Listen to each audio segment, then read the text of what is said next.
Cabin mate 24 hours study hall and work space mobile app download చేసుకుని ఇప్పుడే మీ cabin book చేసుకోండి. Population management, human resource development చెప్పాను. ఇది ఈ రోజు నుంచి మనం ఆలోచించాల్సింది, మనం చెప్పే చదువు ఉపయోగపడాలి. ఆ స్కిల్లింగ్ అనేది 6వ తరగతి నుంచే స్టార్ట్ చేయాలి. ఆవిడ నుంచి 6వ తరగతి నుంచి స్కిల్ స్టార్ట్ చేయాలి. ఈరోజు ప్రపంచంలోనే అవకాశాలు వస్తాయి. మన పిల్లలు దేశంలో ఉండే అవకాశాలు కానీ, స్థానికంగా ఉండే అవకాశాలు కానీ, ప్రపంచంలో ఉండే అవకాశాలని అందిపుచ్చుకునే స్కిల్స్ని మనం నేర్పించాల్సిన అవసరం ఉంది. దానికి నాంది పలుకుతామని చెప్పి కూడా నేను మీ అందరికీ తెలియజేస్తున్నా.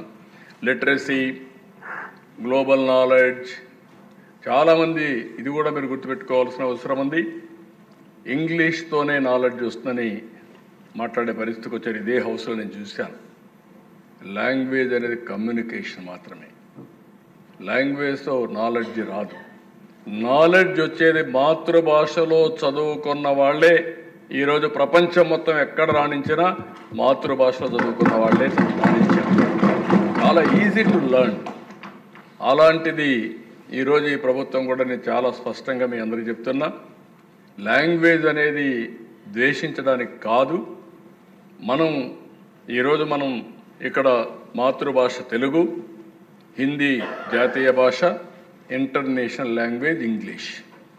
మన వాళ్ళు ఈరోజు వేరే దేశాలకు పోతున్నారు, జపాన్కి పోతున్నారు, జర్మనీకి వెళ్తున్నారు, లేదంటే ఇంకా కొన్ని దేశాలకు వెళ్తున్నారు. అవసరమైతే ఆ లాంగ్వేజ్ కూడా ఇక్కడ పెట్టి నేర్చుకుంటే అక్కడ పోయినప్పుడు చాలా ఈజీ అవుతుంది. లైవ్లీహుడ్కి ఎన్ని లాంగ్వేజ్ కావాలని నేర్చుకుంటాం, మాతృభాషను మరిచిపోం. జాతీయ భాష నేర్చుకుంటే హిందీ కూడా ఢిల్లీకి పోయినప్పుడు ఫ్లూయెంట్గా వేరే వాళ్ళతో కూడా మాట్లాడే పరిస్థితికి వస్తుంది.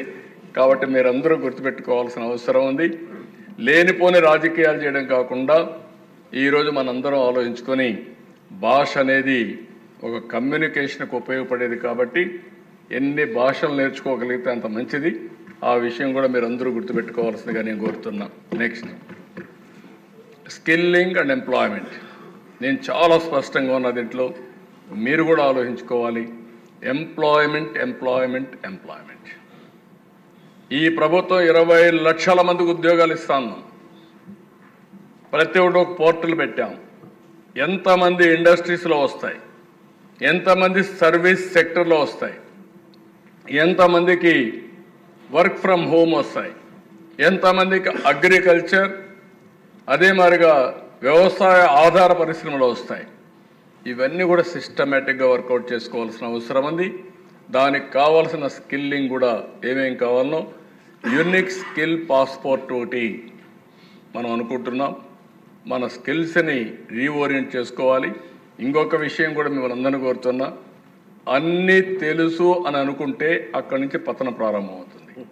ఏది తెలియదని నేర్చుకోవడం మొదలు పెడితే, నేను అందుకే అప్పుడప్పుడు అంటూ ఉంటాను, అనునిత్యం నేను విద్యార్థిని, నేను నేర్చుకొని తద్వారా మెరుగుపరుచుకుంటాను నా యొక్క ఆలోచనలు అని చెప్పి చాలా స్పష్టంగా చెప్పాను దిశ. అది కూడా వర్కౌట్ చేసుకోవాల్సిన అవసరం ఉంది. అదే మరిగా దిశ, వాటర్ సెక్యూరిటీ. ఈ రాష్ట్రానికి, సౌత్ ఇండియాలో ఏ రాష్ట్రానికి లేని అడ్వాంటేజ్ ఈ రాష్ట్రానికి ఉంది. కర్ణాటక వాటర్ స్కార్సిటీ, తెలంగాణ అంటే నీళ్లు ఉన్నాయి కానీ మళ్ళీ హైయెస్ట్కి లిఫ్ట్ చేయాలి. తమిళనాడు ప్రాబ్లం ఉంది. కానీ ఈ రాష్ట్రంలో గోదావరి ద్వారా ప్రతి సంవత్సరం 2000 టీఎంసీ నీళ్లు సముద్రంలోకి పోతున్నాయి. ఈ సంవత్సరం వరదలు వచ్చాయి. కృష్ణా, గోదావరి రెండు కలిపి 5000 టీఎంసీ నీళ్లు సముద్రంలోకి పోయినాయి. అందుకే నేను మీకు చెప్పింది interlinking of reverse. Polavaram to Banakacherla, Polavaram to Vamsadhara. ఇది చేయగలిగితే ప్రతి ఎకరాకు నీళ్ళు ఇచ్చే పరిస్థితి వస్తుంది. అందుకే దీనికి ఎక్కువ ప్రాధాన్యత ఇస్తున్నాం. ఇంకొక పక్కన భూమిని ఒక జలాశయంగా మార్చుకోవడం. ఎక్కడికక్కడ వర్షం పడితే ఆ వర్షపు నీరుని భూగర్భ జలాలుగా మార్చుకోవాలి. అందుకనే మాన్సూన్ మీ నియోజకవర్గాల్లో కూడా మీటర్లు పెడుతున్నాం. మీటర్లు పెట్టి మానిటర్ చేస్తాం, పబ్లిసైజ్ చేస్తాం. ఇది చూస్తే pre monsoon -8 meters, post monsoon అంటే వర్షాల తర్వాత +3 మీటర్స్. ఆ 3 మీటర్స్ కూడా ఎందుకంటే వాటర్ లాగింగ్ వచ్చి సెలైనిటీ వచ్చి భూములు ఇదే పరిస్థితి వస్తుంది. గోదావరి జిల్లాలో +3 ఉండాలా, రాయలసీమలో 3 ఉంటే ఇంకా సంతోషం. ఎక్కడ చూసినా -8+3 ఉండాలని ఒక ఇది పెట్టుకున్నాం. సుమన్ టీవీలో మీ పర్సనల్ అండ్ బిజినెస్ ప్రమోషన్స్ కోసం కింది నెంబర్కి కాంటాక్ట్ చేయండి.